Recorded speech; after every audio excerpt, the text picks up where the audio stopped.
Have you ever noticed, the more you chase something, the further it slips away? You work harder, you try every method, you even lose sleep. Yet the thing you want most stays just out of reach.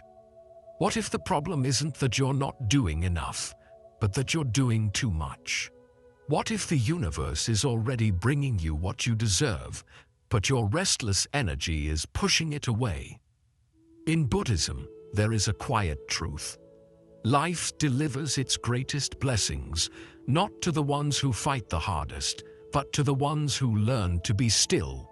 Stillness is not weakness. It is the language of the universe. It's the difference between clinging to what you fear losing and opening your hands to receive what is truly yours. In this video, we'll explore 11 profound lessons from the power of detachment to the beauty of divine timing, each one showing you how to stop forcing life and start flowing with it. And if you stay until the end, you'll hear a rare bonus teaching one that could shift the way you move through the world forever. So take a deep breath, let go of the rush, and let's begin. Lesson 1. Stillness creates space for life to enter. In a world that glorifies constant motion, stillness can feel unnatural. We wake up checking notifications, rush through the day juggling tasks, and fall asleep with our minds still running marathons. We've been taught that movement equals progress, but here's the truth. Sometimes, the very thing you're chasing has been standing at your door all along, but you're making too much noise to hear the knock.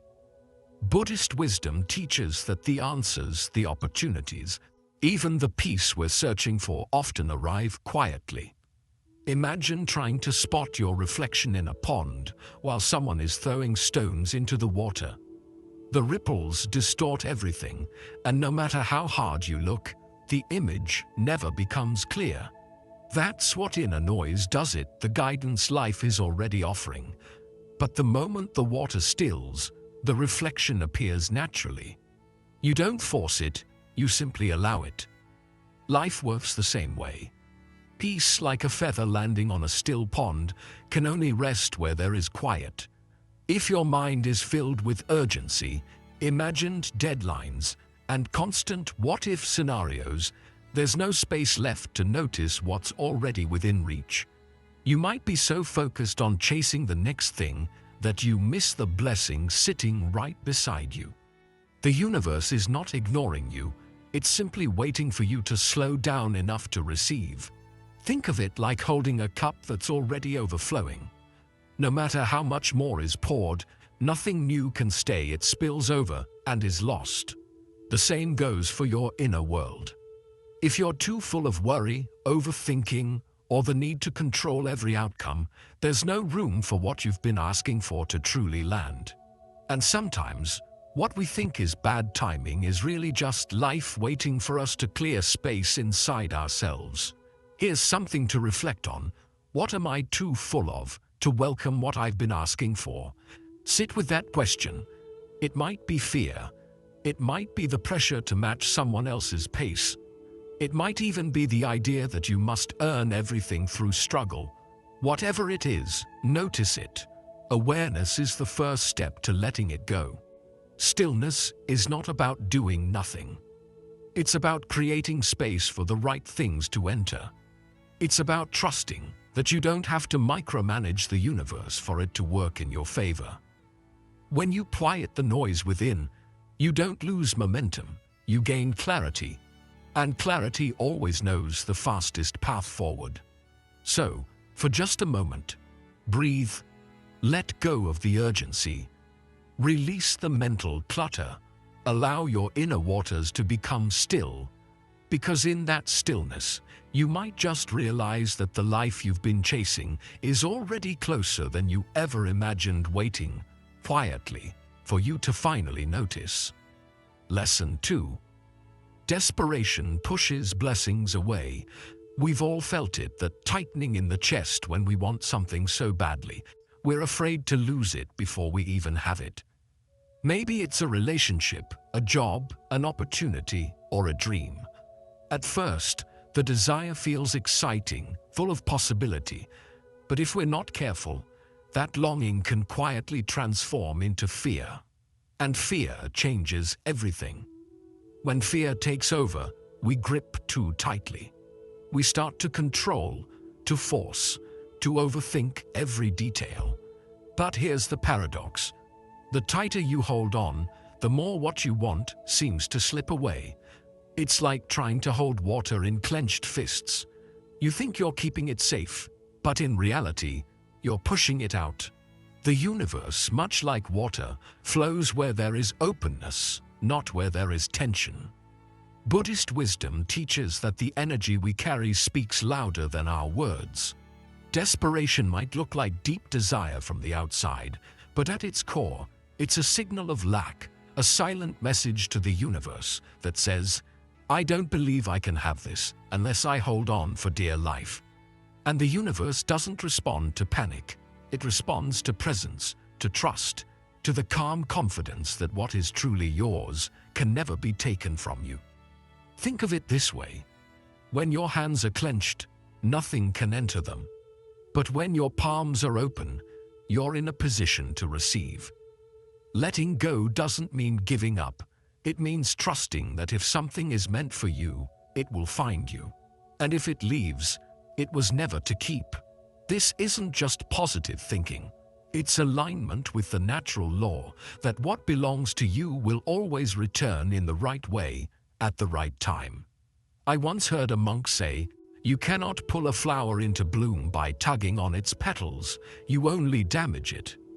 The same goes for the things we love and desire. You can nurture them, care for them, create the right environment, but the moment you try to force them, you interrupt their natural unfolding. That's what desperation does. It takes something pure and strains it under the weight of fear. So ask yourself, where in your life are you gripping too tightly? What would happen if just for today you loosened your hold? Not because you don't care, but because you trust. Because you know that what's truly meant for you already has your name on it. Nothing can erase it. When you replace desperation with faith, your energy shifts, you become lighter, and in that lightness, you make space for what's meant to arrive. The truth is, blessings don't come to clenched fists. They come to open hands and an open heart. Trust that, and watch how much more easily life begins to give. Lesson 3. Silence often means rearrangement. There's a strange moment in life when everything seems to go quiet. The calls slow down, opportunities pause. Even the excitement you once felt begins to fade into stillness. And if you're like most people, your first thought is, something must be wrong. But what if nothing is wrong at all? What if this quiet is not an ending, but the most important part of the process? Buddhist wisdom reminds us that silence is not the absence of movement. It's often the sign that the universe is rearranging things in ways we cannot yet see. It's like the work happening behind the curtain before the grand performance. The lights are still dim. The stage looks empty. But backstage, every piece is being set in place so the show can unfold perfectly. Think of a plant. Before it blooms, before even a single leaf appears above ground, the roots are growing deep in the soil. You can't see them, but they are spreading, anchoring and strengthening the plant for the moment it breaks through. If you judged the plant's progress only by what you could see, you might think nothing was happening at all. But in truth, everything was happening just out of sight. Life works the same way. When things go quiet, it might mean people are moving into the right positions. Opportunities are aligning in the background, and timing is being perfected. The problem is, we often mistake this quiet for being stuck. We panic, we push, we try to force action, because we're uncomfortable with stillness. But forcing too soon can pull the roots before they've had time to take hold.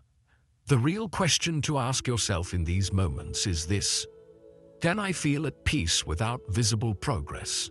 Can I trust that the silence is not empty, but full of unseen movement? Because here's the truth. The universe has a rhythm that doesn't match our timelines. It works with precision, not pressure. And sometimes the delay is not about holding you back, but about making sure that when your opportunity arrives, you're fully ready to step into it.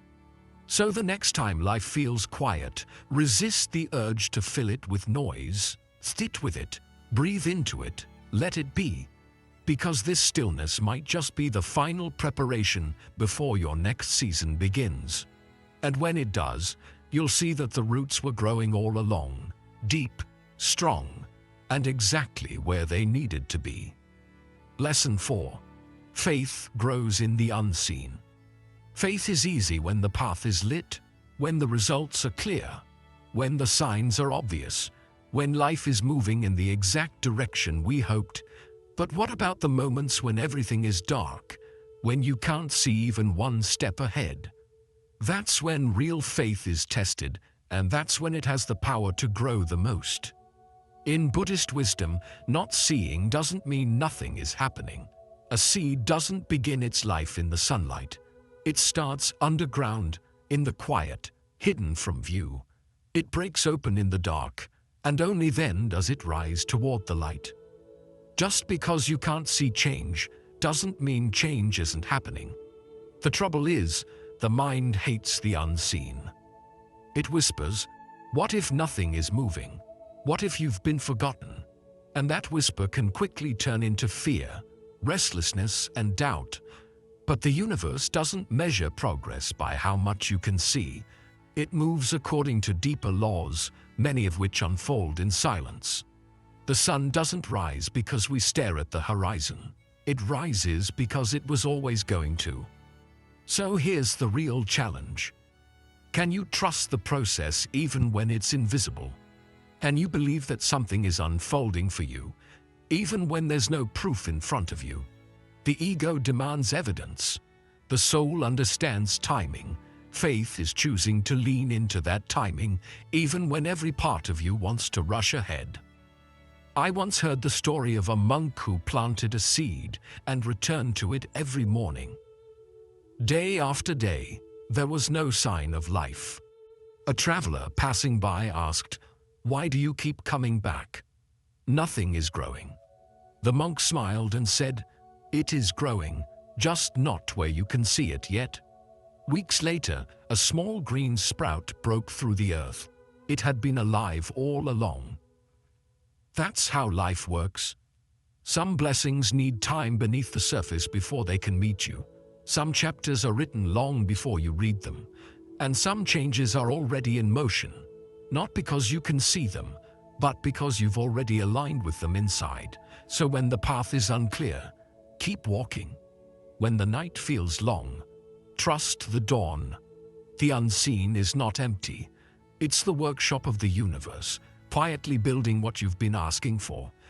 Let your faith live there, not in what you can measure, but in what you know deep down is already becoming. Lesson 5. Detachment unlocks true magnetism. We grow up being told that if we want something, we should hold on to it, tightly protect it, guard it, never let it slip away. But the more life you live, the more you see the truth. Sometimes the harder you grip, the faster things fade. And in Buddhist wisdom, this isn't just a poetic idea. It's a law of the heart. Detachment doesn't mean you stop caring. It doesn't mean you walk away from your dreams or the people you love. It means you choose presence over possession, trust over tension. When you release the need for something to unfold in exactly the way you imagined, you free it, and you free yourself. And strangely, this is when the things meant for you have the best chance to stay. I once heard the story of a monk who found a beautiful jade cup floating in a stream. He took it home, admired its beauty, and placed it beside his bed. But soon, every sound in the night made him worry it would break. Every gust of wind, every small movement filled him with fear of losing it. The cup had stopped being a joy and had become a burden. One morning the monk returned it to the stream, watching it float away. "It is mine," he said softly, "only when I no longer need to keep it." That is detachment, and it's the source of true magnetism. Because when you stop grasping, you stop sending out energy that says, "I'm afraid to lose this." Instead, you radiate something far more powerful. "I am whole, with or without it," and that energy is irresistible. It draws in what matches it, naturally and effortlessly, like a flame quietly attracting every moth in the night. Think about it. When you're desperate for something, you create pressure around it. You overthink, you second guess, you push too hard, but when you let go, you give it space to breathe. You create a calm, open field where blessings feel safe to land. What's meant for you begins to notice you, not because you chased it, but because your peace has become a home it wants to return to. Try this. Close your eyes and picture all the things you've been holding on to too tightly, the goals, the relationships, the outcomes. Now, imagine placing them in your open palm. Feel the relief of loosening your grip. Watch them float away like lanterns into a night sky. You haven't lost them, you've simply set them free to return in their best form. Detachment is not weakness. It's the quiet confidence that you are enough, no matter what comes or goes. And when you live from that place, life has a way of surprising you, not with everything you thought you wanted, but with everything your soul was truly calling for. Lesson 6. Surrender as strength. We're taught from a young age that strength means never stopping. Push harder, try longer. Don't quit until you get what you want. And yes, persistence has its place, but there comes a moment in every journey when the path no longer responds to force. You push, but nothing moves. You plan, but doors stay closed. And instead of making progress, you feel yourself sinking deeper into frustration. In Buddhist wisdom, this is the moment to stop fighting, not because you've been defeated, but because you're ready to flow with a rhythm greater than your own. Surrender isn't waving a white flag. It's choosing to trust that the knows where it's going even when you don't. It's strength in its most graceful form. Imagine a river winding its way around a mountain. The water doesn't crash into the rock demanding it move. It curves gently, patiently, wearing a path with persistence but without resistance. And over time, the water reaches the ocean long before the rock even notices. That's the power of surrender. It gets you where you're meant to be without exhausting you in the process. I once heard a teacher say, "You know it's time to let go when trying has turned into struggling, and struggling has turned into suffering." That's the line we often cross without realizing it. We think we're being strong by holding on, but real strength is knowing when to release. Because the truth is, some things are not meant to be pushed open, they're meant to open when the timing is right. Surrender is not passivity. It's the deepest kind of participation with life. It's saying, "I will do my part, but I will also trust the parts that are not mine to control." When you let go, you stop shouting at the river to change direction, and you start listening to where it's already flowing. That's when you notice the gentle nudges, the subtle signs that were drowned out by your noise before. Think for a moment. Where in your life are you still swimming upstream? What situation, dream, or relationship are you holding so tightly that it's become a struggle instead of a joy? What would happen if you stopped trying to control every turn and simply let it be? Letting go can feel terrifying. But here's the secret. You're not falling into emptiness. You're being carried. Just like a leaf floating on the surface of a stream, you may not know where it's leading, but you can trust that the flow will take you exactly where you need to go. So today, give yourself permission to stop fighting the currents that exhaust you. Lay down the burden of needing to know every outcome. Let the tide carry you for a while, because sometimes the very thing you're chasing is already on its way. But it can only meet you when you stop resisting the path it's taking to get there. Surrender is not weakness, it is wisdom. And when you learn to bow to life's flow instead of forcing it, you'll see that the river has been carrying you toward everything you deserve all along. Lesson 7. Craving clouds clarity. There's a subtle difference between desire and craving. Desire can be a spark. It inspires, motivates, and gives us direction. But craving is what happens when that spark grows into a wildfire we can no longer control. It burns through our peace, clouds our judgment, and leaves us chasing shadows. Buddhist wisdom teaches that craving doesn't bring us closer to what we seek, it pushes it further away. Why? Because craving blinds us. It fills our vision so completely that we can't see the path clearly. It's like trying to navigate a trail in the fog. You're moving, but every step feels uncertain. The more you try to force your way forward, the denser the fog becomes. I once heard a monk illustrate this with a simple image. He poured tea into a cup until it overflowed, spilling onto the table. "This is your mind when it's full of craving," he said. "There is no space for peace to enter, because it is already overflowing with need." That's the trouble with craving. It doesn't just take up space in your mind, it distorts everything you see. You stop noticing the opportunities already within reach, because you're obsessed with the one thing you don't yet have. The truth is, craving doesn't come from abundance, it comes from the fear of not having enough. And fear is noisy. It drowns out intuition. It silences patience, and it makes us grab at anything that looks like we want, even if it's not truly right for us. When you're caught in craving, you're not choosing from wisdom, you're reacting from urgency. So how do you clear the fog? First, pause. Take a breath deep enough to feel in your chest. Then ask yourself, is what I'm wanting right now helping me see more clearly? Or is it making everything blur? You might realize that the you're chasing so hard isn't even the thing that would bring you peace. It's just the thing you've convinced yourself will fill the gap. When you release craving, something powerful happens. Clarity returns. You see the path in front of you with fresh eyes. You notice the blessings you'd overlooked. And sometimes you discover that what you truly needed was already here, just hidden behind the fog of wanting. This doesn't mean you stop dreaming or stop working toward your goals. It means you release the grip of urgency.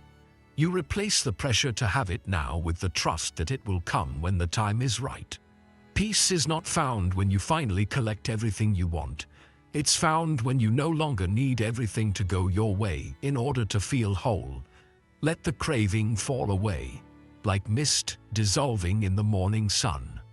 Let the path reveal itself again.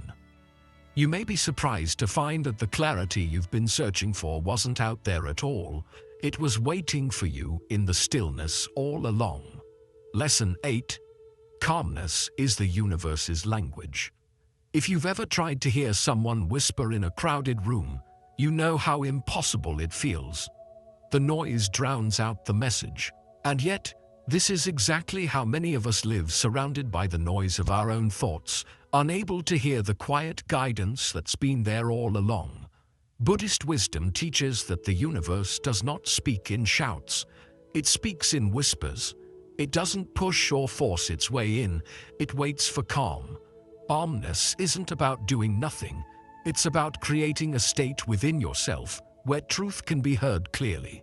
Just like a lake only reflects the sky when it is still, your mind can only reflect the right path when it's at peace.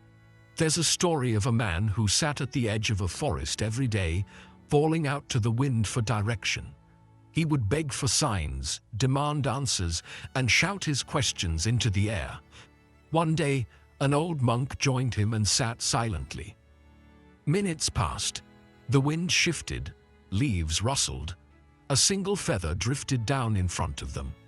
The man asked, "Why does the universe answer you and not me?" The monk smiled and said, Because I listen, not to reply, but to receive.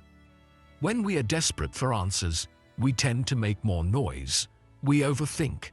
We rehearse conversations that haven't happened. We imagine all the worst outcomes. But the universe doesn't respond to panic or chaos. It responds to the stillness of trust. Calmness sends a different message. I am ready to hear. I am ready to receive. Ask yourself, what noise am I carrying right now? Is it worry about the future? Anger from the past? The need to have everything figured out before I can feel at peace? Whatever it is, notice how it fills the space where guidance could be. The truth is, you don't have to chase answers. You have to make room for them. You don't have to scream to be heard. You only have to whisper and wait. Calmness is not weakness. It's power in its quietest form. It's the energy that makes blessings feel safe to approach. So slow your breathing. Release the tension in your shoulders. Let your mind settle like water after the storm. In that stillness, you'll start to notice the signs you thought weren't there, the chance encounters, the sudden clarity, the gentle nudges forward. They've always been there. You just needed the quiet to hear them. Lesson 9. Energy arrives before results. Long before your dreams take shape in the world, something else arrives first: your energy. It's the quiet signal you send out every day, whether you're aware of it or not. And in Buddhist wisdom, that signal speaks far louder than your words or your plans. You don't attract what you say you want. You attract what you are. Think about a tuning fork. It doesn't vibrate just because you tell it to. It vibrates when it meets a matching note. Life works the same way. If you're holding on to chaos, doubt, or fear, you'll draw in people and situations that match that frequency. If you carry peace, trust, and grounded confidence, you create the conditions for those same qualities to find you. A student once asked a monk, "Why am I doing all the right things, yet nothing is changing?" The monk replied, "Because you are planting seeds with trembling hands. Your actions are correct, but your energy is uncertain." It's a simple truth: the universe doesn't just respond to your effort, it reflects your essence. Most people get it backwards. They wait for life to give them peace before they allow themselves to feel peaceful. They wait for success before they feel worthy, for love before they feel whole. But alignment works in reverse. You feel it first, and then life matches it. So here's the question to sit with. What is my energy inviting into my life right now? Do I radiate trust or tension? Am I embodying the peace I say I want? Or am I waiting for external changes before I let myself feel it? Try this simple shift.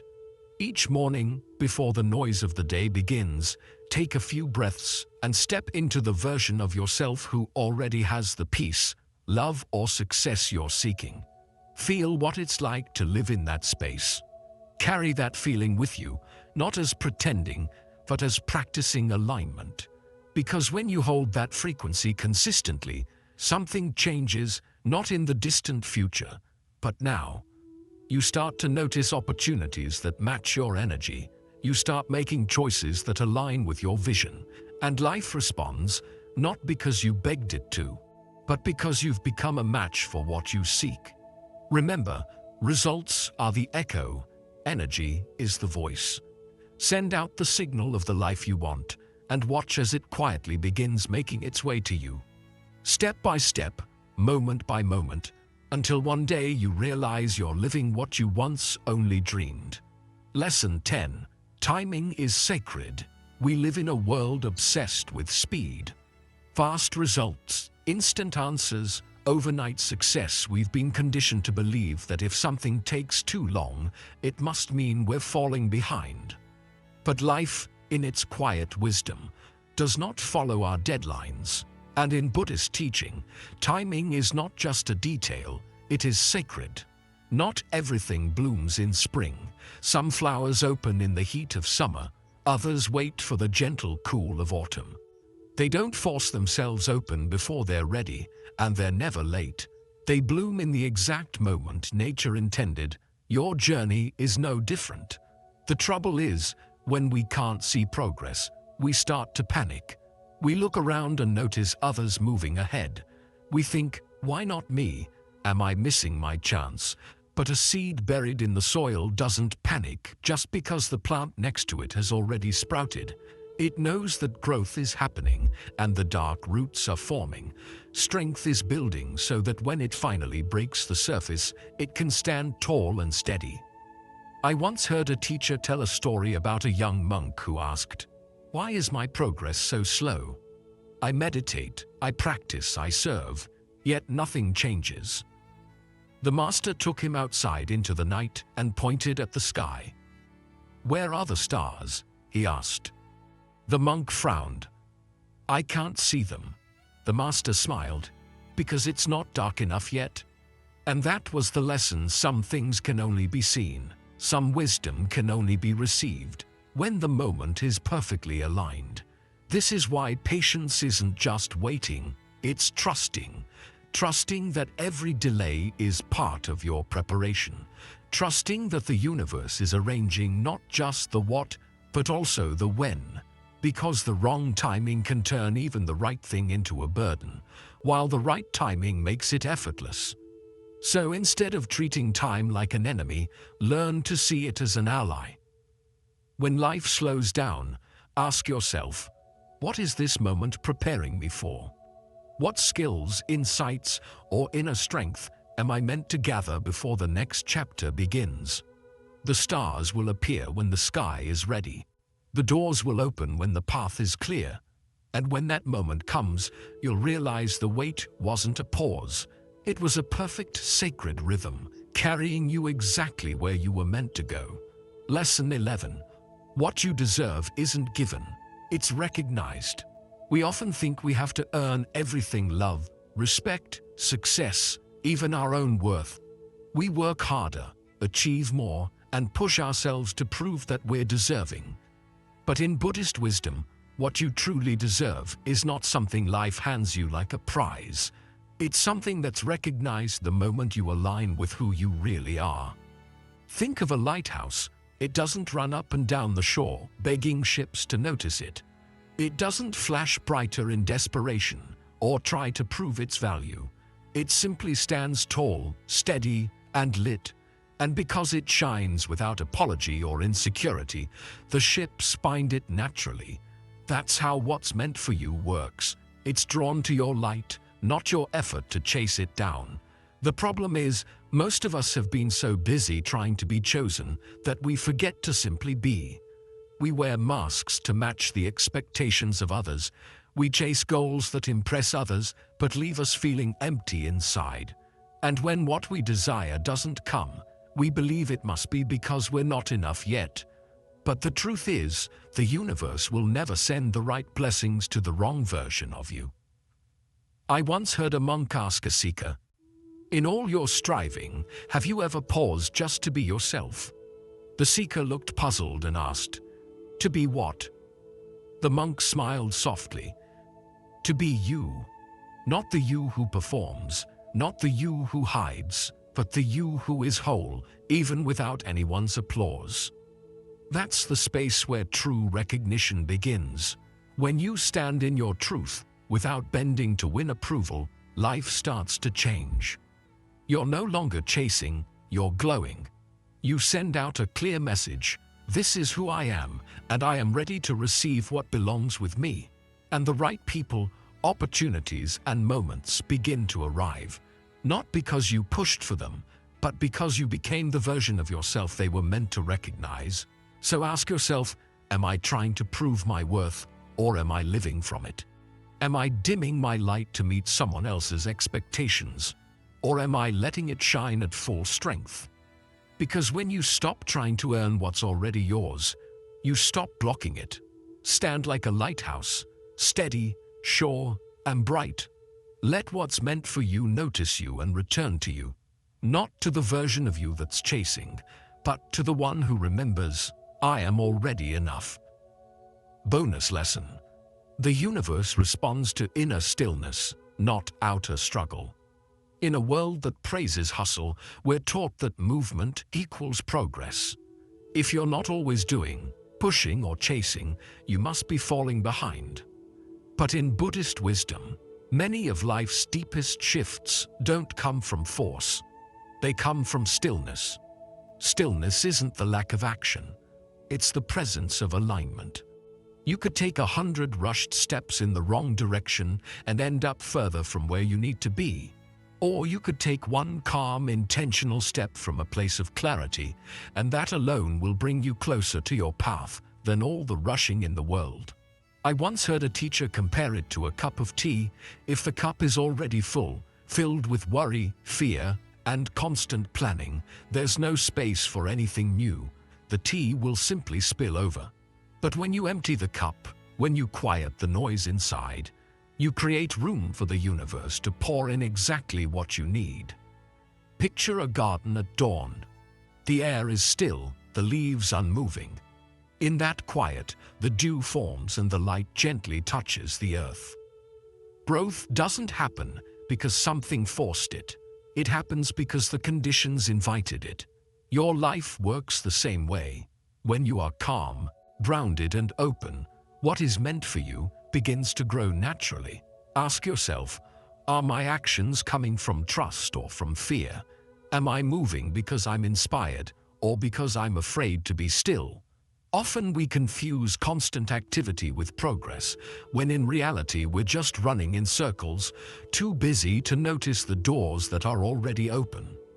The truth is, what's meant for you never needs to be forced into place. It needs to be welcomed. And welcoming isn't passive, it's powerful. It's choosing to stand in quiet confidence, knowing the universe sees your name, your needs, and your timing. So, loosen your grip, stop trying to force doors open, and prepare to walk through the ones that open for you. Shift your focus from proving to becoming. Because when you're still on the inside, the signal you send out is clear, and the universe always responds. You've just walked through powerful lessons that remind us life isn't about forcing, chasing, or proving. It's about creating space within yourself so the right things can enter. From stillness to trust, to letting go, to knowing your worth. Each one invites you to stop living in fear of what you might lose and start living in alignment with what you're meant to receive. Buddhist wisdom reminds us that peace isn't something you find only when life finally works out. Peace is what you choose now. In this moment, before the answers arrive, before the timing feels perfect, before you can see the whole path. Because when you choose peace first, everything else starts to shift around it. So ask yourself one last time, what am I too full of to welcome what I've been asking for? Then, slowly, make space, quiet the noise, loosen your grip, trust the timing, and stand in the knowing that what's meant for you can never miss you. It's already on its way. If this video spoke to you, take a moment to breathe and let the message settle in. And when you're ready, I invite you to keep walking this path with me. Click the next video on your screen. It's filled with more timeless Buddhist wisdom to help you find clarity, peace, and strength in daily life. The more you surround yourself with these teachings, the more naturally they become part of who you are. And when that happens, you won't need to chase the life you want. You'll simply become the person it's been looking for all along.